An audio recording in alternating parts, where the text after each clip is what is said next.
Me, Vinny Lospinuso. I'm here with a video based on my reactions to the day one of the NFL draft. As day two is within just a few minutes going to start off, I thought it would be nice to give my winners and losers, my top three winners and top three biggest losers so far in the draft. Now, granted, this is preliminary. They just got drafted. We don't know how they're actually going to perform. We don't know how these picks are going to turn out. But on the outside looking in, at face value, these are my three biggest winners and three biggest losers from yesterday. Let's start with my third biggest loser. I have the Pittsburgh Steelers taking Kenny Pickett. Now, even though I do think this pick is okay, at the same time, I still feel like this was a rather weak class for quarterbacks. I mean, number 20 is the lowest that a quarterback has gone in the draft since 1997. So I probably would have waited till the second round for this one.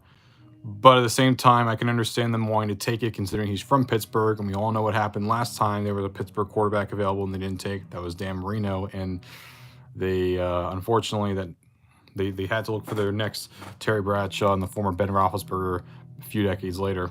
No, Neil O'Donnell was okay. My third biggest winner, on the other hand, I would say has been the Detroit Lions. The Lions got Aiden Hutchinson, and they traded all the way up with the Vikings. How often do you see a team trade with a division rival to get Jameson Williams? This is a huge deal because Hutchinson, many people saw as the number one best player in the draft. And Williams, people saw, if healthy, he's probably the best receiver in this draft class. And yeah, the Lions had to give up a little bit, but honestly, it's worth it in the end if they both end up right. And they got a stalwart defensive end, and they got themselves their future number one wide receiver to pair with Jared Goff. My second biggest loser of the night, I would say, was the Arizona Cardinals.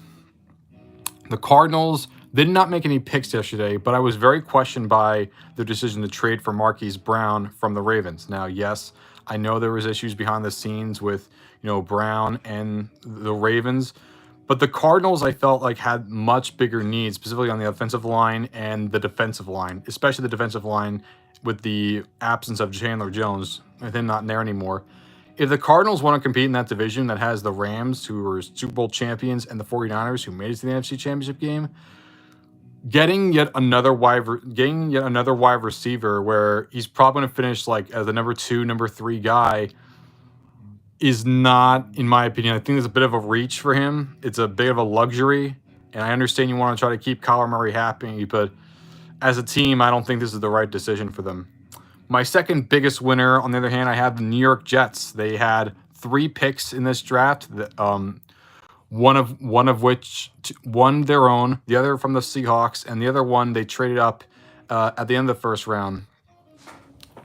They got themselves, Sauce Gardner. Also got themselves the receiver's name. Forgot what his name. They got themselves, Johnson. Many people thought he'd be a number 4 pick, and the Jets themselves got 3 first-round picks. The last time they did that in the draft was 2000.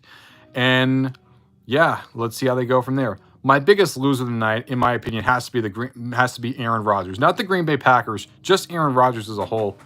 I mean, the Packers have 2 first-round picks. Devontae Adams is not there anymore. And you see your team take a linebacker and another defensive lineman when you're Aaron Rodgers and you have to throw to past their prime Sammy Watkins, past their prime Randall Cobb. I mean, you don't have Marcus Valdez anymore. The team trade away Devontae Adams. If I'm the Packers and I'm looking at how the Lions have gotten better, the Vikings got a little bit better, I'd be a little concerned. I still think they're winning that division, but maybe Rodgers shouldn't have stayed there. Maybe he probably should have gone somewhere else. But my biggest win of the night has to be the New York Giants. Unlike the Lions and the Jets, who traded up to get some of their picks, the Giants had 2 first-round picks, their own and the one they got from last year from the Bears, thanks to Justin Fields. They sat where they are. They didn't move up. They didn't move down. And they let Kayvon Thibodeau, who arguably was the best player in this draft as a whole, fell right in their lap, and they took him. And after the Panthers to Okonwu, Evan Neal, another guy people thought might have been the best player in this draft, fell in their lap again, and they took him. The Giants didn't get cute. Didn't have to trade up. Didn't have to trade down. They sat where they were, and they took the two best guys available, two people that others saw as the best players in the draft. Many saw as #1 overall pick potential, and the Giants got both of them. This is huge value for them, and without a doubt, they are my biggest winners. Even if the draft doesn't go as great as they would have wanted, I still think just for these two picks alone, the Giants have to be at least top 5 winners of the draft. But there you go, guys. Those are my thoughts. What do you think is going to happen in day 2? I think it's going to be some quarterbacks taken. I think we might be seeing some more defensive linemen and maybe some linebackers finally. But that's just my thoughts. What do you have to say? See you later.